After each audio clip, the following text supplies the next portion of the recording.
तिरुपति बालाजी मंदिर से जुड़ी एक रोचक मान्यता प्रचलित है। कहा जाता है कि एक समय भगवान वेंकटेश्वर तिरुमाला में अपने भक्तों द्वारा किए जाने वाले पापों से अत्यंत क्रोधित हो गए थे और उन्हें कठोर दंड देने लगे।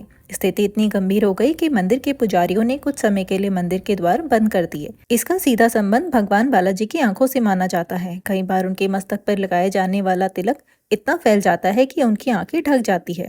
इसी कारण परंपरा बन गई कि भगवान के मस्तक पर विशेष रूप से कपूर और नमाम का तिलक लगाया जाए, जिससे उनकी आंखें ढकी रहे और शीतलता बनी रहे। यह भी मान्यता है कि भगवान वेंकटेश्वर की आंखों में सीधा देखना संभव नहीं, क्योंकि उनकी आंखों में अपार ब्रह्मांडीय ऊर्जा निहित है, जिसे मनुष्य सहन नहीं कर सकता। इसीलिए उनकी आंखों को तिलक से हमेशा ढककर रखा जाता है।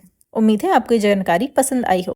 एक समय की बात है, भगवान विष्णु गरुड़ पर सवार होकर कैलाश पर्वत भगवान शिव से मिलने आए। उन्होंने गरुड़ को द्वार पर रुकने को कहा और स्वयं भीतर चले गए। गरुड़ देव वहां खड़े खड़े कैलाश की अद्भुत सुंदरता को निहार रहे थे। तभी उनकी नजर एक नन्ही सी सुंदर चिड़िया पर पड़ी। उसी समय यमराज वहां प्रकट हुए। मंदिर में प्रवेश करने से पहले यमराज ने उस चिड़िया को अजीब निगाहों से देखा। गरुड़ देव समझ गए कि इस चिड़िया की मृत्यु निकट है। करुणा और दया से भरकर गरुड़ ने उस चिड़िया को अपने पंजों में उठाया और उसे बहुत दूर ऊंची पहाड़ियों में सुरक्षित जाके छोड़ दिया। बस आकर गरुड़ देव ने यमराज से पूछा, आपने उस चिड़िया को इतनी अजीब निगाहों से क्यों देखा? यमराज मुस्कुराते हुए बोले, जब मैंने उस चिड़िया को यहाँ देखा तो मुझे आश्चर्य हुआ, क्योंकि उसकी मृत्यु का समय आ गया है।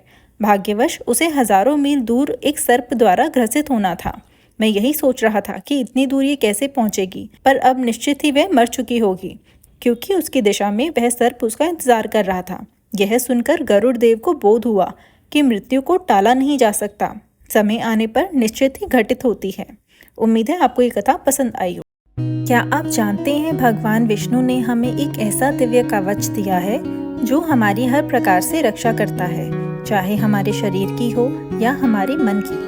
इस कवच का नाम है नारायण कवच। ये कवच एक साधारण प्रार्थना नहीं, बल्कि ये भगवान विष्णु की शक्ति और सुरक्षा का अद्भुत वरदान है। जब हम नारायण कवच का पाठ करते हैं तो भगवान विष्णु के नाम, रूप और दिव्य अस्त्र शस्त्र हमारे चारों ओर एक अदृश्य सुरक्षा कवच बना लेते हैं। श्रीमद् महापुराण के अनुसार यह दिव्य कवच देवताओं के राजा इंद्र को उनके गुरु ने प्रदान किया था, जब वे असुरों से भयभीत थे। नारायण कवच केवल बाहरी शत्रुओं से नहीं बचाता, बल्कि हमारे मन के भय, नकारात्मक ऊर्जा और हर प्रकार की बुरी शक्तियों से भी रक्षा करता है। जब हम इसे पूरी श्रद्धा और भाव से पढ़ते हैं तो भगवान नारायण स्वयं हमारी हर दिशा से रक्षा करते हैं। यह केवल हमें संकट से नहीं बचाता, बल्कि हमारी आध्यात्मिक प्रगति का मार्ग भी प्रशस्त करता है। क्या आपने कभी सोचा है कि बुरे लोगों को तुरंत सजा क्यों नहीं मिलती?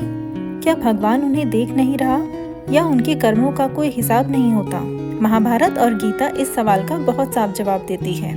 जब द्रौपदी का चीरहरण हुआ, सबको लगा अधर्म जीत रहा है। कौरव शक्तिशाली थे और पांडव कमजोर, लेकिन धीरे धीरे हर बुरे कर्म का फल सामने आया। दुशासन का अंत भयानक हुआ। दुर्योधन युद्ध में मारा गया। यानी अधर्म चाहे कितना भी ताकतवर क्यों ना हो, उसका अंत निश्चित है। भागवत गीता अध्याय 2 श्लोक 47 कहता है, कर्मण्येवाधिकारस्य मा फलेषु कदाचन, अर्थात तुम्हारा अधिकार सिर्फ कर्म करने में है, फल देने का अधिकार सिर्फ भगवान का है। भगवान तुरंत हिसाब नहीं चुकाते, लेकिन कभी भी किसी का कर्म अधूरा नहीं रहता। अगर कोई बुरा कर रहा है तो उसे उसका फल जरूर मिलेगा, चाहे आज नहीं तो कल। निश्चित रूप से अगर अगली बार आपको लगे कि बुरे लोग जीत रहे हैं तो याद रखिए कि भगवान देर करते हैं, पर अंधेर नहीं। सही रास्ते पे चलो, सही कर्म करो, क्योंकि अंत में जीत केवल धर्म की होती है। क्या आप जानते हैं एकलव्य को गुरु द्रोणाचार्य ने क्यों नहीं पढ़ाया? एकलव्य धनुर्विद्या सीखने के लिए द्रोणाचार्य के पास गए, लेकिन द्रोणाचार्य ने उन्हें अपना शिष्य बनाने से इनकार कर दिया, क्योंकि वे एक निषाद पुत्र थे। उस समय धनुर्विद्या केवल राजा और क्षत्रियों के लिए ही थी और द्रोणाचार्य चाहते थे कि अर्जुन ही सर्वश्रेष्ठ धनुधर बने। इसके बावजूद एकलव्य ने द्रोणाचार्य की मूर्ति बनाकर अपनी लगन और मेहनत से धनुर्विद्या सीखी और कुशल धनुधारी बना। जब द्रोणाचार्य को यह पता चला तो उन्हें पसंद नहीं आया, क्योंकि यह परंपरा के विरुद्ध था। उन्होंने एकलव्य से गुरु दक्षिणा मांगी और दक्षिणा के स्वरूप में उन्होंने एकलव्य से उनके दाहिने हाथ का अंगूठा मांग लिया। एकलव्य ने बिना किसी संकोच के अपना अंगूठा काटकर गुरु द्रोणाचार्य को दे दिया। यह उनकी अपने गुरु के प्रति अटूट श्रद्धा और को दर्शाता है।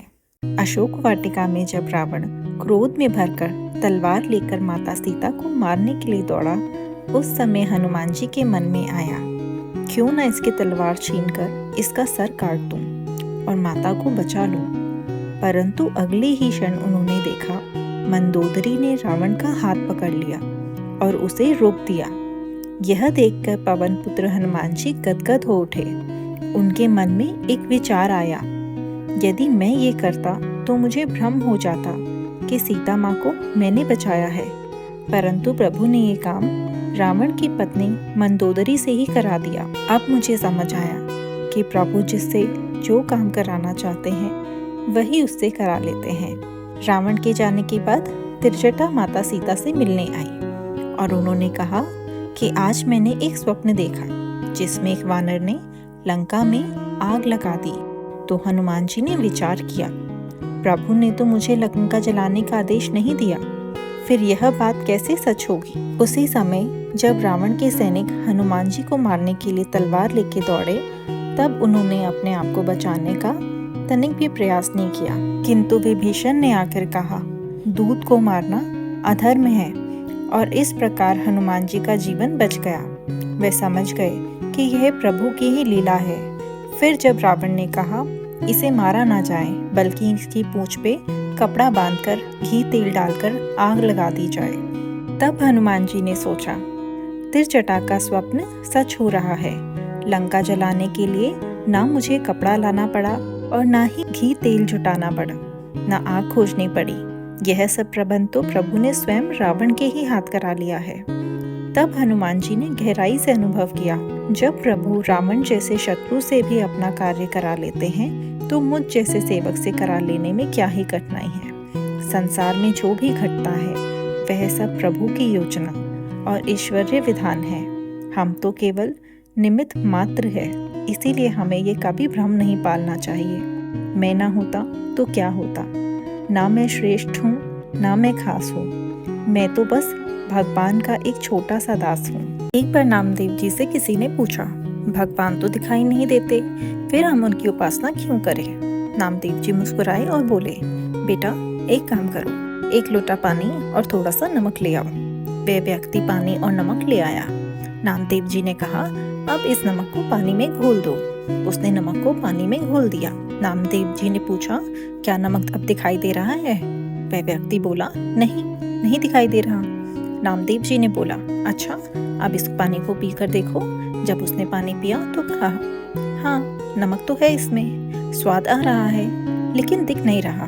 नामदेव जी ने फिर कहा, अब इस पानी को उबालो। जब पानी उबलकर भाप बन गया तो नीचे नमक के दाने रह गए। तब नामदेव जी ने समझाते हुए बोला, जैसे पानी में घुला नमक दिखाई तो नहीं देता पर उसका अनुभव अवश्य होता है, उसी प्रकार भगवान भी हर जगह मौजूद है। उनका अनुभव किया जा सकता है, पर जैसे उबलने पर नमक स्पष्ट दिखने लगता है, वैसे ही जैसे तुम अपनी भक्ति की ज्वाला को प्रज्वलित करोगे, भगवान साक्षात प्रकट हो जाएंगे। ये कथा हमें सिखाती है कि ईश्वर भले ही आंखों से न दिखाई दे, लेकिन सच्ची श्रद्धा और गहरी भक्ति से उन्हें अनुभव किया जा सकता है। एक मौलवी साहब थे। एक दिन उन्होंने अपने हिंदू दोस्त से पूछा, भाई तुम्हारे ईश्वर के दर्शन का कोई उपाय है क्या। उस हिंदू भाई ने उन्हें गीत गोविंद ग्रंथ दिया और कहा, इसे नित्य नियम से पढ़ा करो और जब पाठ करो तो अपने सामने एक आसन बिछा दिया करो, इस भाव से कि ठाकुर जी उस आसन पे बैठ के तुम्हारा पाठ सुन रहे हैं। मौलवी साहब ने श्रद्धा और नियम स्वीकार किया। वह प्रतिदिन आसन बिछाते, शुद्ध मन से बैठते और गीत गोविंद का पाठ करते। पूरा 1 वर्ष बीत गया और वह इस नियम का पालन कर रहे थे। एक दिन वह बहुत ही व्यस्त थे। जल्दी में होने के कारण वह आसन नहीं बिछा पाए और मंदिर में बैठकर पाठ भी ना कर सके। वे घोड़े पे बैठे और सोचे, आज मैं यात्रा के दौरान ही गीत गोविंद गा लूंगा। घोड़ा दौड़ता रहा और मौलवी मार्ग में जय जय देव हरे गाते जा रहे थे। अचानक उनकी दृष्टि पड़ी, उनके सामने एक नन्हा सा बालक उल्टी दिशा में दौड़ रहा है। घोड़ा जितनी तेजी से दौड़ता, वह बालक भी उतनी ही तीव्र गति से उनकी ओर हाथ फैलाए दौड़ रहा था। मौलवी ने तुरंत घोड़ा रोका और आश्चर्य से पूछा, हे बालक, तुम कौन हो। तभी वह बालक, जो स्वयं ठाकुर जी थे, मुस्कुराते हुए दोनों हाथ कमर पे रखते हुए बोले, आज तूने मेरा आसन नहीं बिछाया। रोज तू मेरे लिए आसन बिछाता है, पर आज आसन नहीं लगाया, तो देख कहाँ बैठकर सुनूं मैं, इसलिए दौड़ दौड़ कर सुनने आया हूँ। यह सुनकर मौलवी भाव विफल हो गए। उनकी आंखों से अश्रु बहने लगे। उस दिन उन्होंने अनुभव हुआ कि गीत गोविंद केवल शब्द नहीं, बल्कि ठाकुर जी को अति प्रिय भक्ति का स्वरूप है। ठाकुर जी को भक्ति में नियम, भाव, प्रेम सबसे अधिक प्रिय है। सच्चे मन से किया गया पाठ ईश्वर को स्वयं प्रकट होने के लिए विवश कर देता है। एक बार एक मंदिर में ठाकुर जी के सामने बड़ी बड़ी कढ़ाइयाँ सजाई गई। उस दिन पुजारी जी से थोड़ी सी भूल हो गई। मिठाई और खीर आगे रखने की जगह उन्होंने गलती से कढ़ी सामने रख दी। कढ़ी के पीछे चावल रख दिया और उनके पीछे मिठाइयाँ सजा के ठाकुर जी का पूरा भोग लगा दिया। रसोई घर के किवाड़ बंद कर दिए गए और नियम अनुसार 45 मिनट का भोग लगाया गया। पुजारी जी बाहर चले गए। 45 मिनट बाद पुजारी जी भीतर लौटे तो उन्होंने देखा सिंहासन पे ठाकुर जी नहीं है और घबराए हुए पुजारी जी बोले, अरे ठाकुर जी कहाँ गए? पूरे मंदिर में हलचल से भर गया। भक्त इकट्ठा हो गए। किसी ने कहा, शायद छोटे से ठाकुर जी कहीं भोग में तो ना गिर गए, जरा कढ़ाई छानो। जैसे ही सबसे आगे रखी कढ़ी की कढ़ाई छानी गई तो आश्चर्य से ठाकुर जी उससे बाहर निकले। पुजारी जी जोर से हंस पड़े और बोले, अरे लाला जी को तो कढ़ी इतनी भा गई कि उसमें कूद ही पड़े। अब तो ठाकुर जी को रोज कढ़ी का ही भोग लगेगा। और फिर क्या था, पूरा मंदिर नियम बना बैठा कि चाहे कोई भी उत्सव हो, भोग में कढ़ी अवश्य रखी जाएगी। लगातार 10 दिन तक ठाकुर जी को कढ़ी का भोग लगता रहा। फिर एक रात पुजारी जी को सपने में ठाकुर जी के दर्शन हुए, लेकिन इस बार वो रो रहे थे। पुजारी जी घबराते हुए बोले, प्रभु आप रो क्यों रहे हैं? ठाकुर जी ने मासूमियत से बोला, तुम रोज मुझे कढ़ी का भोग लगाते हो, इसीलिए मैं रो रहा हूँ। मैं तो उस दिन खीर खाने जा रहा था, पर तुमने खीर दूर रख दी और कढ़ी सामने। बीच में कढ़ी आ गई तो मैं उसमें गिर गया। तुमको लगा मुझे कढ़ी बहुत पसंद है, इसलिए रोज कढ़ी परोसने लगे, पर सच तो ये है कि मुझे खीर का भोग ज्यादा प्रिय है। पुजारी जी को अपनी भूल समझ आई। वे हाथ जोड़कर बोले, प्रभु हमसे अपराध हो गया, अब आगे से मिठाइयाँ और खीर आगे रखी जाएगी, नमकीन सामग्री पीछे, क्षमा कर दीजिए। तब से मंदिर में ये नियम चला कि ठाकुर जी के आगे सदैव मिठाई और खीर रखी जाए। इस कथा से हमें शिक्षा मिलती है कि जब ठाकुर जी को सच्चे मन से लाड प्यार दोगे तो वह केवल मूर्ति नहीं बल्कि घर में साक्षात्कार जीवित होकर खेलेंगे। एक बार अर्जुन ने श्री कृष्ण से पूछा, माधव क्यों कुछ लोग अपनापन दिखाकर भीतर ही भीतर हमें मिटाने लगते हैं? श्री कृष्ण मुस्कुराए और बोले, पार्थ इस प्रश्न का उत्तर एक कथा में छुपा है। सुनो, एक दिन एक व्यक्ति एक अजगर लाया। धीरे धीरे वह अजगर 10 फीट का लंबा हो गया। आदमी को उससे लगाव हो गया, उसे सहलाता, उसके साथ खेलता और उसे अपने परिवार का हिस्सा बना बैठा। कुछ समय बाद अजगर ने खाना पीना छोड़ दिया। आदमी बहुत परेशान हुआ। उसने तरह तरह का भोजन दिया, लेकिन अजगर ने कुछ भी नहीं खाया। चिंता बढ़ी तो उसने एक सांप विशेषज्ञ को बुलाया। विशेषज्ञ ने ध्यान से देखा और फिर पूछा, क्या ये अजगर अक्सर तुम्हारे शरीर के चारों ओर लिपटता है? आदमी हंसा और बोला, हाँ, वो अक्सर मुझे प्यार से गले लगाता है। विशेषज्ञ गंभीर होकर बोला, नहीं महाशय, यह प्रेम नहीं, वह तुम्हें निगलने की तैयारी है। अजगर कई दिनों से भूखा है, इसलिए, ताकि जब वह तुम्हें निगले तो उसके पेट में पर्याप्त जगह हो। जब यह तुम्हारे शरीर के चारों ओर लिपटता है तब दरअसल यह तुम्हारा आकार नाप रहा होता है। यह सुनकर आदमी स्तब्ध रह गया। जिसे वह अपना मित्र और परिवार का हिस्सा मान रहा था, वही उसे निगलने की योजना बना रहा था। श्री कृष्ण ने अर्जुन से कहा, पार्थ, जीवन भी ऐसा ही है। कुछ रिश्ते हमें थामते हैं, संवारते हैं, पर कुछ रिश्ते ऐसे होते हैं जो धीरे धीरे हमें ही भीतर से खत्म करे हैं। उन्हें पहचानना ही असली जीवन की सच्चाई है और समझ। याद रखो, कुछ लोग की प्रवृत्ति कभी नहीं बदलती, चाहे तुम उनके लिए कितना भी अच्छा क्यों ना कर लो, अंत में वह धोखा ही देंगे।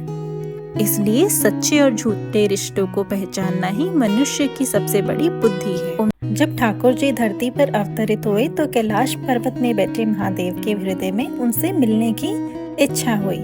प्रभु के बाल रूप के दर्शन किए जाए। महादेव ने सोचा, ऐसे ही सीधे यशोदा मैया के घर चला जाऊंगा तो संभव नहीं होगा, कोई उपाय करना होगा। धरती पर आकर महादेव ने देखा कि गोपियां इधर उधर घूम रही हैं। उन्होंने एक योजना बनाई और गोपियों से कहा, मैं बहुत बड़ा ज्योतिष हूँ, सुना है नंद के घर लाला हुआ है, उसका भविष्य बताना चाहता हूँ, जाकर यशोदा मैया से कह दो। गोपियां तुरंत संदेशा लेके यशोदा मैया के पास पहुँची। मैया, बाहर एक महात्मा आए हैं, बड़े ही भविष्य वक्ता हैं, कहते हैं कि आपके लाला का भविष्य बताएंगे। यशोदा मैया ने झांक कर देखने लगी। उन्होंने देखा नीचे स्वयं महादेव खड़े हैं, लंबी जटाएं, गले में सर्प, हाथ में त्रिशूल, भस्म लपेटे है। यह रूप देखकर यशोदा मैया घबरा गई और बोली, महाराज, आपका रूप तो बहुत ही भयानक है। मेरा लल्ला तो छोटा सा है, वह डर जाएगा, मैं दर्शन नहीं करवा सकती। भोले बाबा ने विनम्रता से स्वर में कहा, मैया, एक बार लल्ला के दर्शन करवा दो, अगर भीतर नहीं लाना चाहती तो कोई नहीं, मैं यहीं द्वार पर बैठ जाऊंगा, जब कभी उसने बाहर लाओगी तो दर्शन कर लूंगा। यशोदा मैया भी दृढ़ होकर बोली, महाराज, चाहे मेरा लल्ला बूढ़ा हो जाए पर मैं आपको उसके दर्शन नहीं करवाऊंगी। भोले बाबा शांत भाव से द्वार पर बैठ गए। इधर यह समाचार ठाकुर जी तक पहुंचा। नन्हे कान्हा ने जब सुना महादेव बाहर बैठे हैं और उनके दर्शन नहीं हो रहे तो वह रोने लगे। नीले रंग के ठाकुर जी रो रो कर लाल पड़ गए। उनकी सांसें अटक गई और लगातार रोते ही रहे। यशोदा मैया घबरा गई। ये मेरे लल्ला को अचानक क्या हो गया है, ये रो क्यों रहा है? तभी उनके मन में एक ख्याल आया, शायद उस बाबा ने ही कुछ किया है, चलो उसे अंदर बुला लेती हूँ। मैया बोली, बाबा, आप भीतर आइए, मेरे लल्ला की नजर उतार दीजिए। भोले बाबा बोले, मैया, मैं ऐसी नजर उतार दूंगा कि जब तक तेरा लल्ला धरती पर रहेगा उसे कभी किसी की नजर नहीं लगेगी। यशोदा मैया ने हिम्मत करके ठाकुर जी को पालने पे लिटा दिया। महादेव ने आगे बढ़कर दंडवत प्रणाम किया। यशोदा मैया चौंक कर बोली, बाबा, आप तो ऐसे प्रणाम कर रहे हैं कि जैसे मेरा लल्ला कोई भगवान हो। भोले बाबा मुस्कुराए और बोले, मैया, यही तो तुझे नहीं पता, तू अपनी गोद में किसे पाल रही है। फिर भोले बाबा ने अपना प्रिय डमरू उठाया और बजाना शुरू किया। उसकी ध्वनि सुनकर जो लाल हो गए थे वे नन्हे ठाकुर जी मुस्कुराने लगे। उनका चेहरा पुनः नीला हो गया और आनंद से हाथ पांव हिलाने लगे। उस क्षण महादेव ने ठाकुर जी को गोद में उठाया और हुआ यह अद्भुत मिलन नन्हे ठाकुर जी और भोले बाबा का। यह दृश्य देखकर यशोदा मैया की आंखें भीग गई और उनका हृदय आनंद से भर गया।